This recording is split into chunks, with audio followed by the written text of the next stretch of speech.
GM. So, is it a good position? You tell me. I saw the lighting come up here, the light from behind. I thought it would be good. I don't know. We'll see. I don't even know if the focus is right. So I'm walking around a lot in Paris these days. I'm looking at the churches. I'm walking in the churches, seeing how people are taking care of their temple, right? Because if you know my Instagram, you know, I'm a chef. I'm also getting into religion, you know, and my temple. I think I'm going to talk about this topic in this video, that your temple is very misunderstood. The temple of Christianity, you know, you go in churches, it's all gold and it's all impressive and stuff, which, you know, of course you're honoring God, so it's fine. But you look at the people in the church, they're not really honoring their temple. They're coming to this temple, this material temple, but their own temple of their body is not taken care of. And I think that's the biggest issue in Christianity, that people do not understand this idea. While walking around in those Paris churches, what I noticed, of course, you're going to see like 95% old people, which, you know, I'm not judging this at all. But what I see is how fit they are. You know, I don't see fit people in the church. And that's a problem, because if you look at what you're supposed to do in Christianity, you know, Jesus Christ and God, you know, God and Jesus Christ, it's a topic for another video, but I think we can dissociate them, all right? God wants you to take care of his temple like he would take care of his own body. Sorry. God wants you to take care of his temple. Now, I think this has been very misunderstood. And that's how we came to the Vatican and the Pope being some guy that lives in gold and is drowned in gold. You know, I'm not trying to criticize this whole religion aspect of things, but God doesn't care about your gold, and God doesn't care about what you're dressed in. All right, God wants you to come as you are. You know about this, right? And people, when they go to church, it's like they try to dress nicely because they're going to church, but they're not fit. It's as if they're walking into church to show a good mask. And the whole point of Christianity is to remove your mask, to be your own true self. Your own true self that drops the society ego mask. In society, I've been talking about this in my Instagram stories. If you don't know my Instagram, check out link in the description. I talked about the fact that in relationships nowadays, in the dating market, you're playing a role. You're role playing the how is it called? The nonchalant guy. You're role playing the nonchalant guy that's cool, that's blah blah blah, and the partner, the woman, is role playing the busy girl that actually has many options. She doesn't need you. Blah blah blah. It's playing this fake game. You're not being yourself. You're playing the nonchalant guy, and women are not being themselves. They're playing the busy woman that's independent. And in this whole playing roles game, nobody is being themselves. I don't think it's possible in a relationship to find peace, to be happy, for it to even fucking work. If you're playing this role of being nonchalant, and it shouldn't be about playing roles. It's about being your true, honest self, right? And when you're walking into church, I've realized this topic about the dating market actually applies to fucking everything. Everyone is playing a role, right? Everyone is playing the role of the stable father income. The stable father that works in a nice company that brings a stable, high, nice income, you know? And he has responsibility, so he's playing this mask. He can't get out of his mask because it's his role, it's his responsibility in the society, you know? People are playing their roles too much and afraid of breaking out of their roles, afraid of being themselves, because it would make them look like they're something else than their mask. And then it may have some social consequences to take off your mask, you know? And you could argue that for society to work nicely, it's better that it's this way, but I think it's absolute bullshit. The whole point of Jesus Christ, what Jesus was trying to do, was to help everyone remove their mask and be their true self so they can love unconditionally, right? You can't love correctly with the mask. You can't love unconditionally with the mask on, because you're literally giving conditions by having a mask on, right? How do you want for someone to love you for who you are if you're showing a mask of a person that you're not really are, right? If you're trying to be nonchalant, but really what you are is a very clingy person that wants a lot of hugs, you know? And you're hiding yourself behind this because you think, oh, society has taught me you need to push women away so they can come back to you, right? Now, I'm not your dating advisor, but you're lying to yourself. You're not being yourself. So first of all, you playing a role that you're not, playing a mask that you're not, is wrong. And that's not how it should be. I think this whole system, you know, of this dating market where you have to play a fake role to be someone else, to do things that you wouldn't do naturally to attract girls, because that's how you have to do nowadays. You have to not be yourself. I think all this is based on evil. In the Bible, it's mentioned many times that the woman should love God, right? And the man should love the woman as he loves the temple of God, right? And he needs to take care of the woman as he would take care of the temple of God, which is all beautiful. And the thing that nowadays, this hierarchy of dating, you see, I'm going back to dating a lot, but I think it's a huge thing to understand, is that women date up, you know, that there's this chart of 10 men from 0 to 10 in attractivity, right? And in success. And all the women from 9 to 10 go attracted to the top 1. And no woman is interested in below 3, you know? All the women are going to aim for the top 3 men, and all the bottom 6 men are completely ignored and don't get any women attention. So that's how society is nowadays. And I think this is all based on lust. Social media and society nowadays, I don't want to put any blame on any specific ethnicity, all right? But I do think society has been orchestrated to cause people to lust, to sin, right?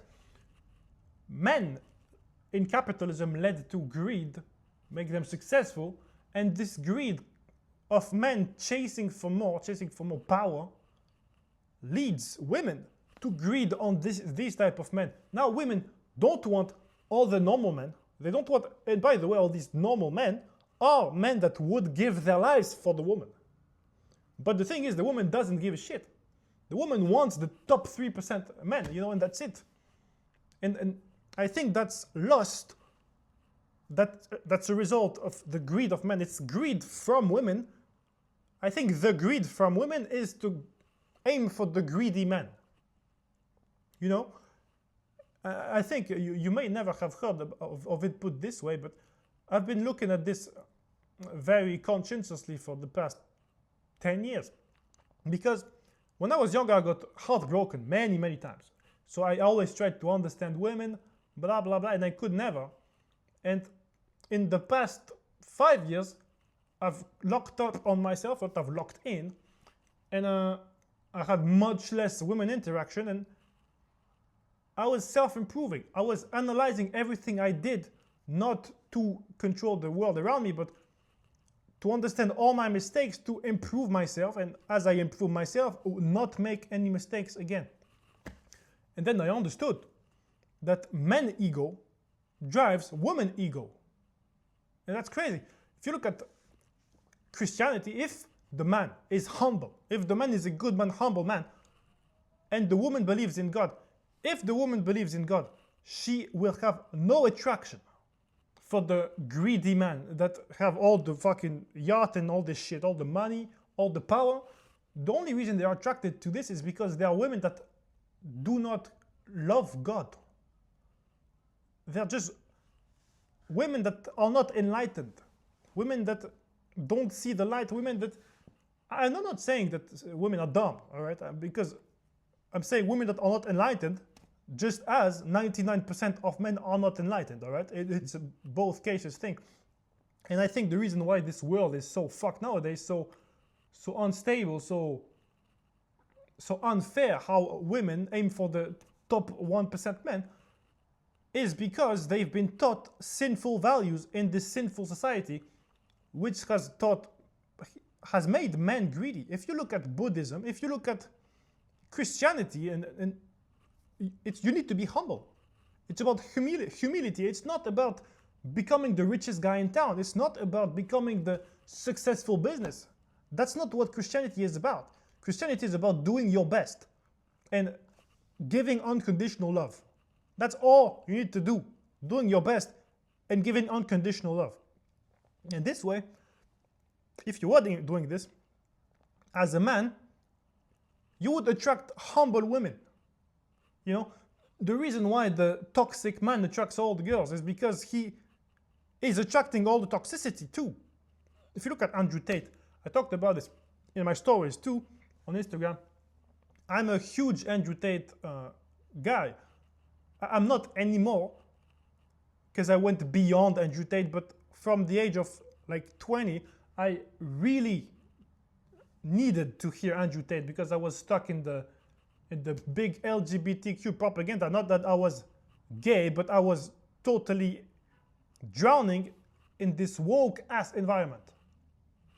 I was drowning under it, and I was this close, 1 centimeter close to actually becoming it, to lose myself into it. But as soon as Andrew Tate popped up, he awakened me. I was in deep depression, by the way. That's the thing. During this degenerate era, everyone's fucking depressed in this degenerate era. Everyone's in hell. Do you understand what hell is? I'm going to put a picture on the screen so you can read the definition of hell, what hell is. Agony, loneliness, constant crying. Hell is in the real world.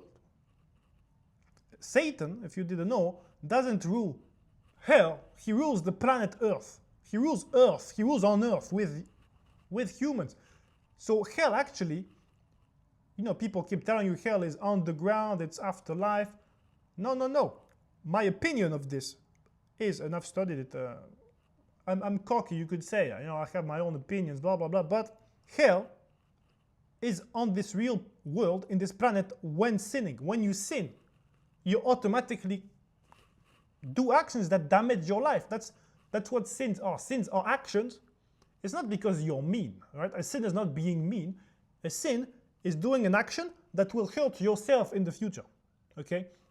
So if you sin by being mean, you're not going to hell because you're mean. You're going to hell because you being mean means the person that you're mean to now might hate you, and this hate is going to damage your life.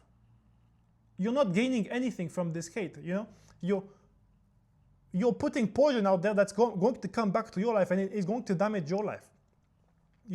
For every action there's a reaction. Yin yang. Life is this sinusoidal wave, Action, reaction, everything happens. If you put hate outwards, you get hate back. And that's going to damage your life. That's sin. So, anyway, I was a big Andrew Tate guy. I needed to hear Andrew Tate to get out of this hell, the degeneracy era. And I learned a huge amount of things from Andrew Tate. The discipline, the work ethic, the controlling your own mind. Understanding that depression is not real. And I think I'm just having this idea now as I speak. I didn't think about this earlier, but depression is hell. And if you think about what Andrew Tate says this very viral sentence, depression is not real. And I think depression is not real is the same as saying hell is not real. If you actually stop sinning, because you understand that sin are just actions that lead your life to be damaged later, then you only act in good faith, you only act good, you only do the best of your ability in the present, and you're still going to make mistakes, But when you do the best you can today, all the time, your life just is going to get better. And therefore, depression is not real. If you look at it as hell is not real, and you start not sinning again because you know that sin will damage your life again, damage your life in the future, sin will always make your life go downwards, all right?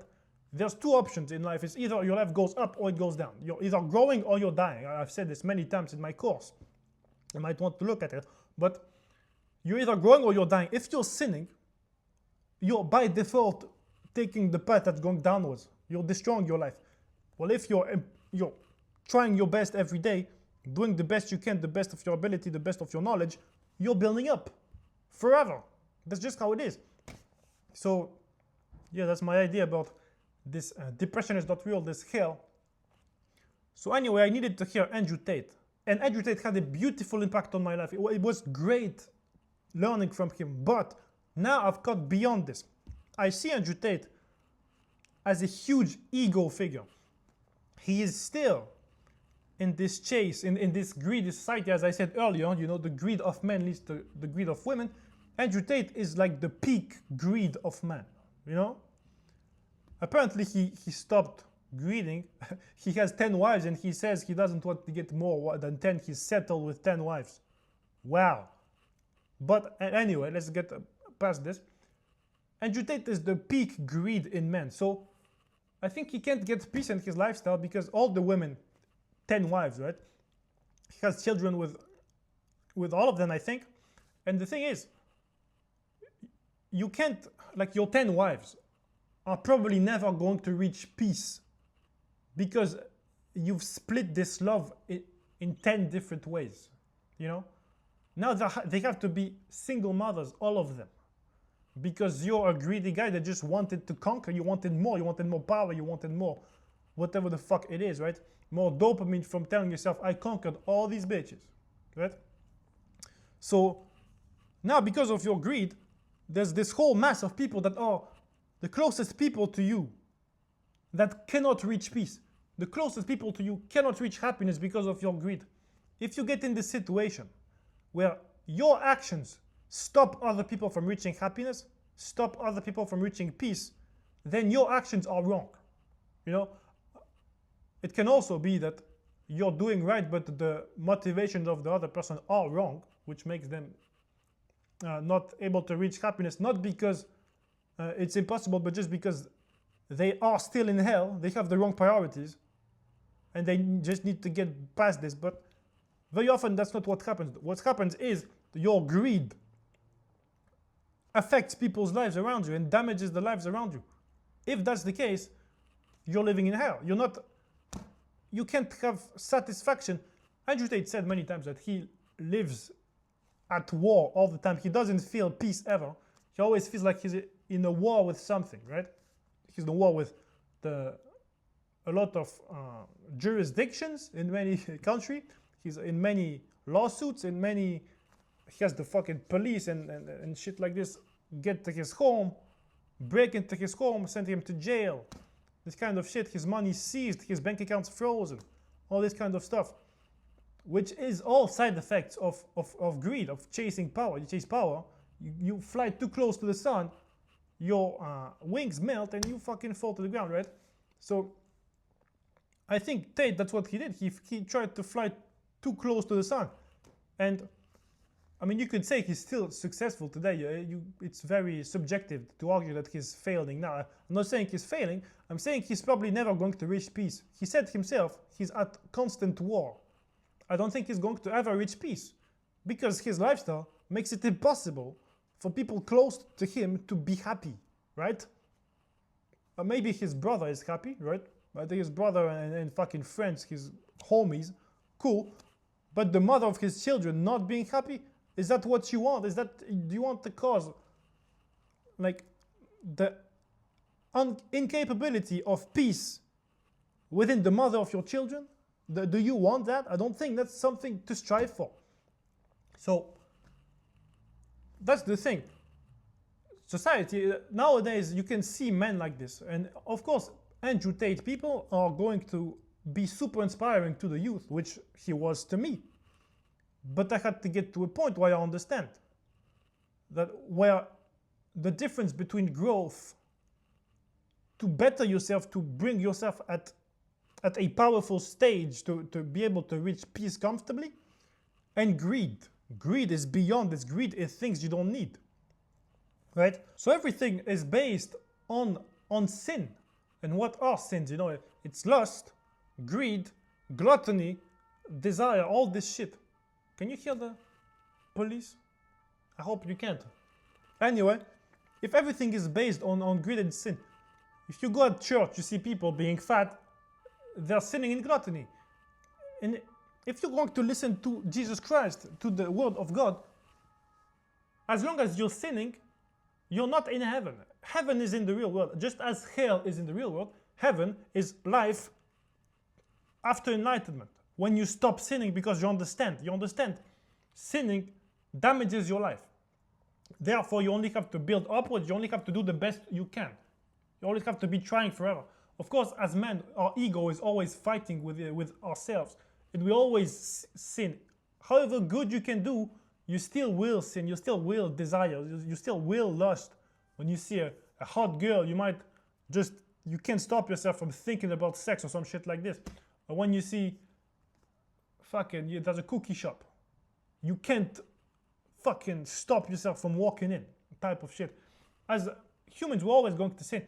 But heaven is working towards this perfect life where there's no sin. Right? And I've made a story on Instagram yesterday where I said in heaven there's a tray of roasted potatoes waiting for you. Roasted potatoes, which is one thing I fucking love. And the point was, they're in heaven waiting for you while I was eating them. Heaven is around you. Heaven is the actions that bring you peace. And your actions that you bring today, you don't have to have your heaven in afterlife. And afterlife, you don't even want to see if it's in the afterlife or not. What I suggest you do is you build actions in the present moment. Everything is related to the present moment. And this whole Christianity and Buddhism is all affected by your present actions. You were in hell. Your actions today, right now, can dictate if you're going to keep living hell or if you're going to start building upwards. And of course, the damage you've caused in the past from your own actions might still damage your life for the next year, 2 years, even though you're trying to do better, because you've done so much hell that the hell has fucking momentum into your life, right? It's going to take a lot of good actions and building up towards something good, a lot of discipline, a lot of trying before the momentum turns around and you can finally get the fruits of your labor. I think heaven is the fruits of your labor. It always feels great when you have the fruits of your labor. And you'll notice it's as you see the progress that life is good. Once you get to the final stage, it doesn't feel good anymore. Once you dream about the Lamborghini. I don't have a Lamborghini, but it's just an example. I would actually dream about the Ferrari. Right? You dream about the Ferrari. The dream of the Ferrari is exciting. If you get to 50,000 euros, it's exciting. 100,000, super exciting. 200, super exciting. And the closer you get to the Ferrari, the more exciting it gets. Then you buy the Ferrari, you're all hyped up for a week. And after this, you don't give a shit anymore. Because heaven was the progress. Heaven was living in bliss. Was everything improving, everything going the right way. Right? But now that you have it, chances are you're going to sin again. Because now you have no striving again. You have no striving to do, and you have no... you'll be tempted to sin again, to lust again, to lazy around. Lazying around is a sin. To just, relax. You tell yourself, all right, I did the hard thing. Now I can just sit back and relax, enjoy the life, right? And sit back and relax and enjoy the life is falling back into temptation, falling back into laziness, falling back to gluttony, falling back into all these things, right? So I'm not telling you to have a perfect life forever. I'm just telling you what I've noticed. And so when you go to church nowadays, all this was just to come to the point where everyone has their life led by sin, right? I'm not saying everyone's imperfect and everyone's evil, not at all. But when you go to church and you don't see good temples, people take care of because their lives have been trained by this lustful society. I think it was better before. It must have been better when Christ was alive. I don't know, actually. Maybe it's a forever fight against evil. I don't know about this. But since people have been trained to live in sin, in all types of sin, in gluttony, because it's capitalism. Capitalism wants to sell you food. So it's going to have very convincing arguments to lead you to buy the food, right? So people live in sin not because they can't fight within, but just because they were never enlightened. That's what hell is. Hell is ignorance. Hell is not being mean. Hell is ignorance, acting because you don't know what you're doing. Forgive them, for they know not what they do, is what Jesus Christ said while on the cross, bleeding to death. Forgive the Jews for having crucified me. They don't know what they're doing. They don't know what I'm preaching, right? So people, they think they're doing good by going to the church fat, which of course they're doing it out of goodwill. So it's much better than nothing because they're trying. But the thing is, not being fit, not taking care of your own temple, your body is the temple of God. God is within, right? This video is going to get very long if I keep yapping like this, but God is within all being. God, it's fucking told in the Bible, God is within you. God is within everyone. Jesus is God. I think that's something I have to argue. And Jesus is within you. Jesus is with you. You're with Jesus. Everything's interconnected. That's what you have to fucking hear in this case. And if you're going to church not fit, you haven't been enlightened. Because by default, if you had been living a life of acting good, your body would be the temple of God. Your body would be in extremely good shape because you would have been taking care of it as if you were taking care of the temple of God, which I think from the beginning it should have been like this. Everyone should have cared about their body temple, their physical temple, rather than church. I don't think that's what was meant by Jesus, to make super impressive churches and golden churches and a lot of glass panels with beautiful colors. It's beautiful. It's the work. It's a human work motivated by God, which is beautiful. But if you're going to build those huge materialistic temples while not being fit yourself, then you misunderstood the thing. I'm pretty sure that God wanted you to take care of your own temple, of yourself. Everything's within. The whole battle is within. Even Buddhism, everyone is going to tell you the fight is within. It's not outside. It's like I was going to buy a cross today. I went to a gold shop to see how much they would cost. 100 euros, 200 euros. I'm actually going to buy a wooden one. Because, fuck gold, Christianity is not about showing off. God doesn't care about your gold.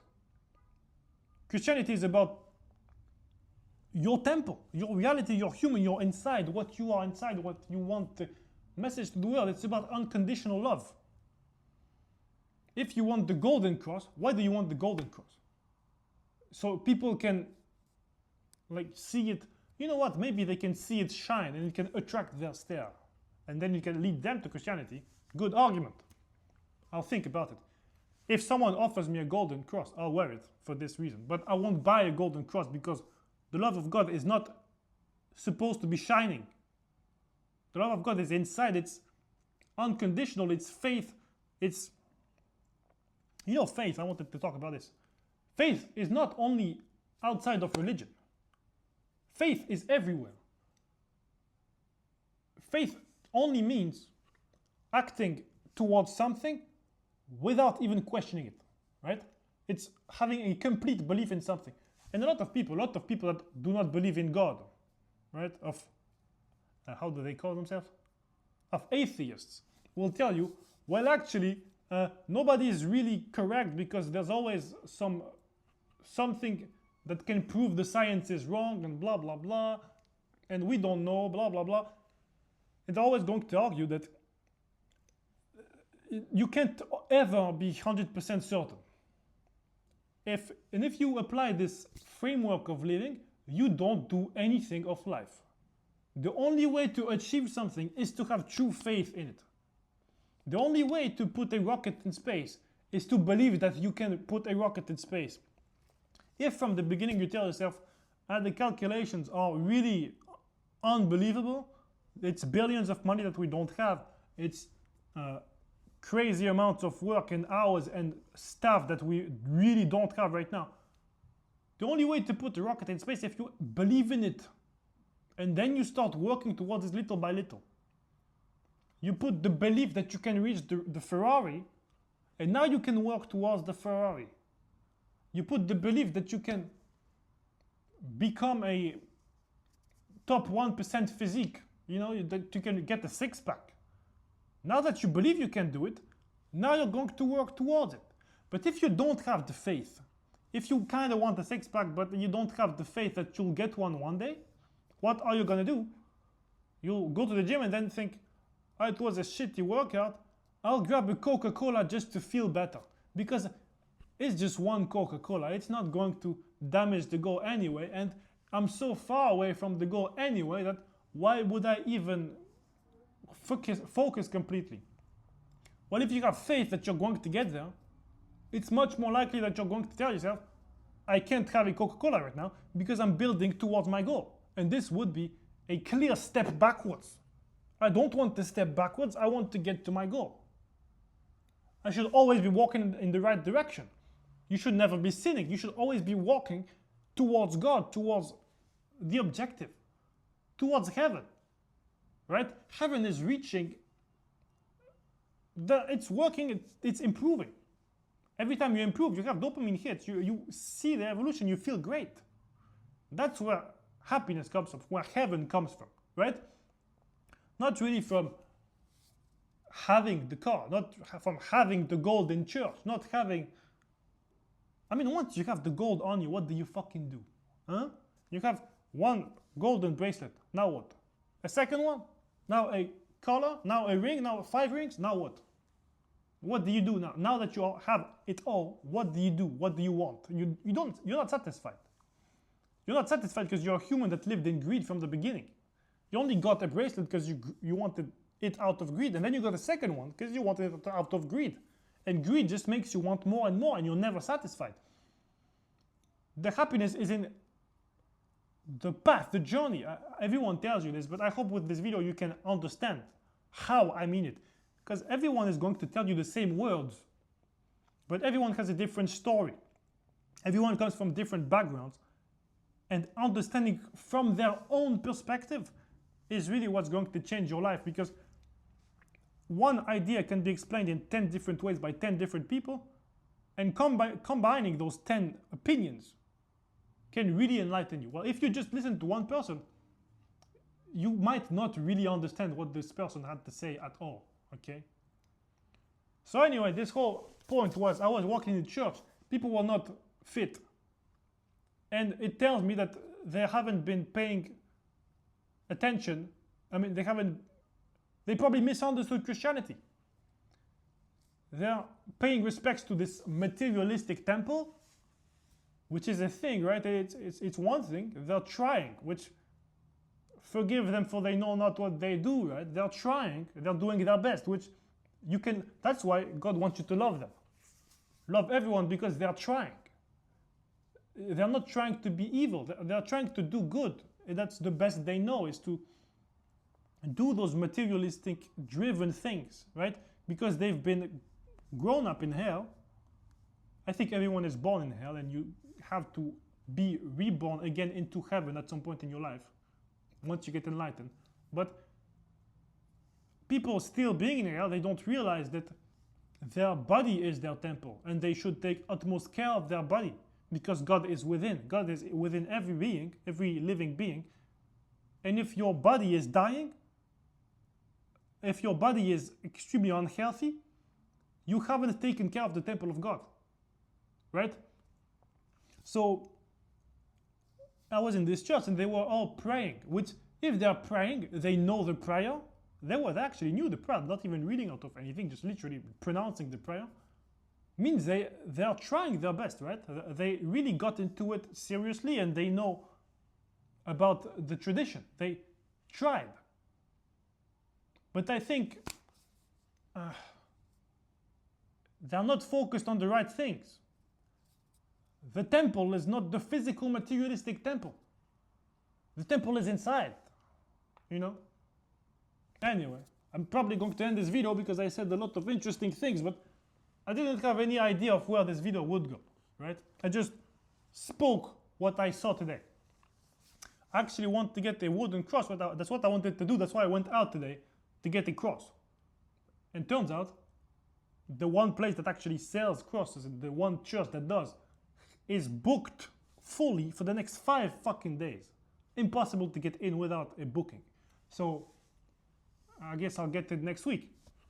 I did book for next week.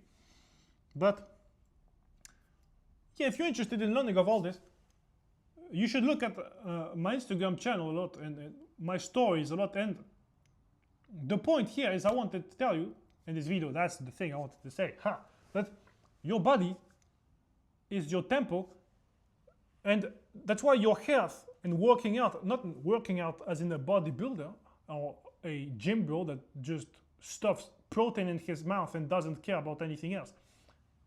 True fitness is the one real thing you should care about. I was flexing my six-pack yesterday in my stories, not because I'm flexing on you, but to show you the result of years of work in the right direction. That's the true temple of God, is having a flawless body. I'm not trying to tell you that I'm trying to be humble, all right? I'm getting into Christianity, I'm being humble, okay? But you can't say a morbidly obese person is as beautiful as an extremely fit person, because one has not been caring about their temple, and that's not beautiful. And the other one has been caring of their temple completely, which is beautiful. The thing is, you don't know the reason of the fat person, all right? And you don't know the reasons of the fit guy. Maybe the fit guy got extremely corrupted by some steroids brand, right? Or something. And in this case, his reasons for being fit are wrong. And the other one, the fat person, might be, I don't know, it might be a whole lot of different kinds of depression and stuff and deep hell. You know, some people, that's it. People don't decide to be in the hell they're in. Life pushes people to consequences, to circumstances, that they end up acting in ways that they regret because they never wanted to be in this circumstance. They just got pushed into it by life. That's what life does. Life makes people do things that they regret in the future. Right? It's not about judging them. It's about understanding that everyone's living their own timeline. And everyone's living their own hell. And they're most likely trying to do the best they can. They're trying to make the best decisions out of the knowledge they have. And they're all trying to go in the right direction, which is good about the people that I was, you know what I'm saying, there are fat people in church. It's still good that they're in church and that they know the prayers, that they've dedicated their life to this part, because at least it gives them faith. And that's what matters in a way. But if the body was fit, their faith would be driven by much more pragmacity. Is this a word? They would have more drive, they would have more energy, and your brain would work faster. I tell you from a loser video game addict guy that I was kind of fat, pretty fat. Long time ago, I was lazy, slow, and I would never do anything active. I would hate activity. I would be lazy, the laziest fuck in the world. And once I got fit, I can tell you now that my brain works faster. My reflexes are so much faster. My body moves so much better. I have energy every day, all the time. I could start running any second, no problem. I can start doing push-ups. I don't want to do push-ups. I can do push-ups fucking anywhere. Just because the energy is there, you know? If I was the lazy guy that I was back in the day, I would tell you, I'm not going to do push-ups right now. There's no reason to do it. Like, why would I do push-ups? I'm not trying to prove anything to anyone. It's not about proving. It's just about being able to and doing. You know? When the body is fit, the realm of possible becomes infinite. Because if you're very obese, if you're unfit, if you don't care about your health, it doesn't have to be obesity. It has just not caring about your health. You might be just average, a little overweight, and have very bad health issues from that. You might have diabetes, you might have clogged arteries, you might have very bad issues from not looking fat, you know? Your health, there's poison everywhere nowadays.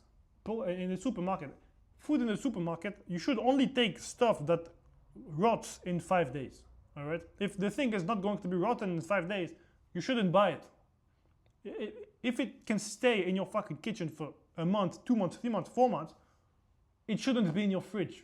That's not food. That's food-like substances, like this Kennedy guy says in the US government. Anyway, you need to care about your temple. Changing your body is the most important thing. That's why I'm a chef, and my Instagram channel is based on making you fit.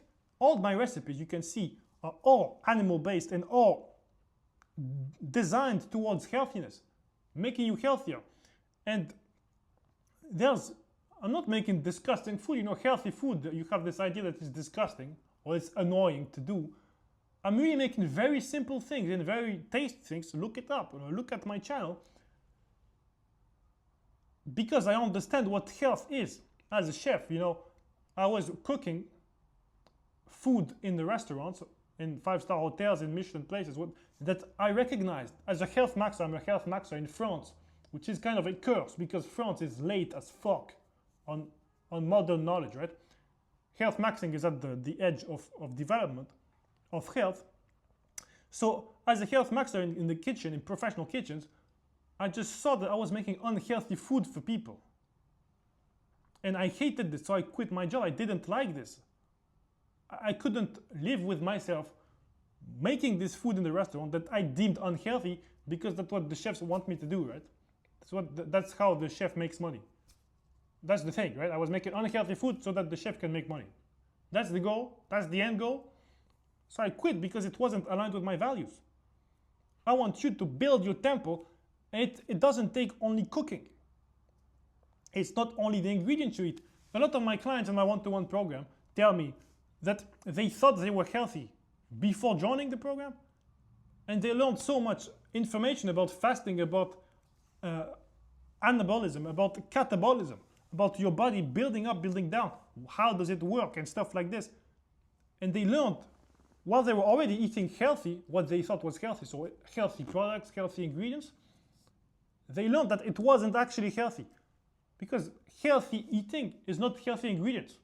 It's treating your metabolism properly. And that's a much more different science than just eating clean ingredients, eating organic ingredients. The organic ingredients is one side of the coin, right? But now you need to care about your metabolism, and nobody fucking does nowadays, okay? I think I'm one of the first channels to preach this so much. Not one of the first, but definitely the first chef channel to do this. So there's a lot of gym people, coaches who do this, but people in the food industry, I don't know any. It's all like influencers that try to sell you some products, sell you some maybe they're trying to sell you some raw honey or some beef tallow, you know, this kind of stuff. To sell you the healthy ingredient. But the people that actually know about food, that make the food, I've never seen any actually care about health. It is crazy as a chef to not. All the chefs I worked with are fat, you know. I don't know any fit chef. That's the problem. Why are the people in charge of the food not fit? Why are the people in charge of the food not respecting their temple? That's something that's missing in this world, is people knowing about food and knowing about the metabolism and caring for their temple, because that's the temple of God. Everyone has their temple of God within them. You are the temple of God. God is within you. The faith comes from inside you.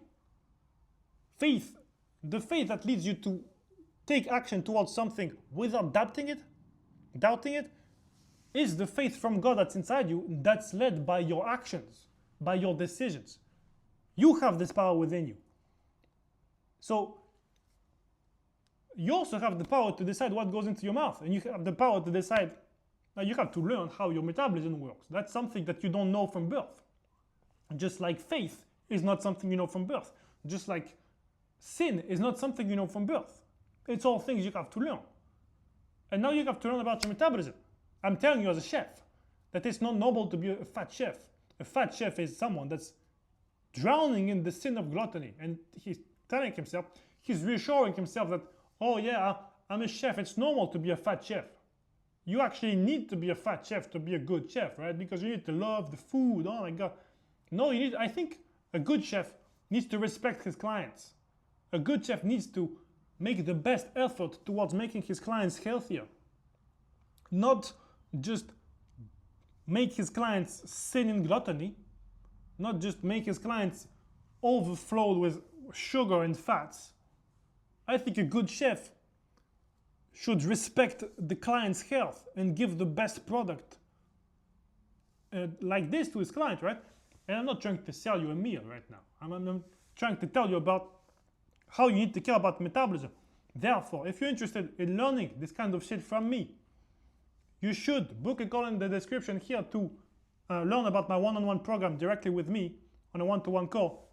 And we can see what your objectives are and if you would be a good fit for my program. And apart from that, you should definitely join my Instagram channel if you don't follow it already. Look at my stories every day. I teach you stuff every day. And that's one of the things that make me, that bring me the most fulfillment, because a lot of my followers reply to those stories and tell me how they're learning so much from my stories. And that's a great part of my fulfillment, is just helping like this. And anyway, as I told you, if you think you're already doing good, like a bunch of my clients thought before joining my program that they were already healthy. It's not only about the ingredients you buy, all right?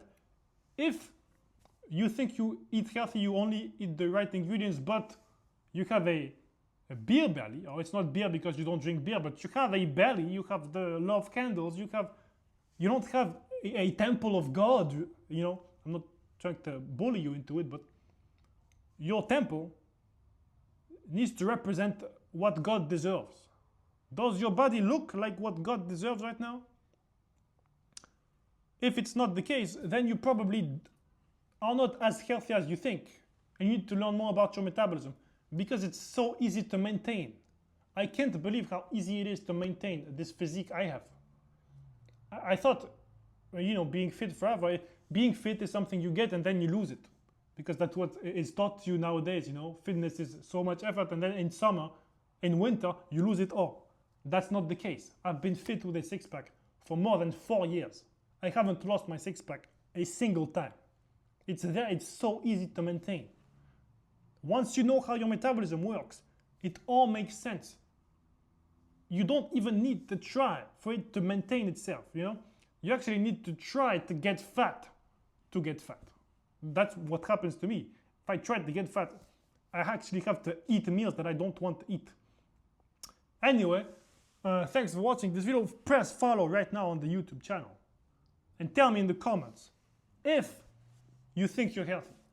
Tell me in what ways you think I'm retarded. Please tell me. In everything I've said in this video, tell me in the comments how I'm retarded, and I'll happily tell you how I'm right, as usual. I'm humble, right? Very humble, but I tend to very often be right. So if you can tell me how I was wrong in any of this video, please do. But I'm very often, I'm trying to lead people to the light right now. And although it might sound like I'm trying to sell you a program, I'm trying to lead you to the light. And I don't even want you to be fit just for having a six-pack. I want you to be fit because your brain will work better. Your faith will be so much more powerful because now your brain works better, you have more energy. Everything gets better from being fit. I don't actually give a fuck about your six-pack. I want you to get healthier so that your body feels free. My body feels free right now. Do you feel able to do anything right now? Can you jump and hang yourself onto a tree with one hand? Can you do this? Probably not. Maybe no one watching this video is actually able to do this. I'm trying to bully you here, so you can, boost your ego and actually try to learn it. That would be a great outcome of this video. All right, I'm yapping. Fuck, 1 hour. All right. Press follow on the YouTube. I'll see you soon. Bye-bye.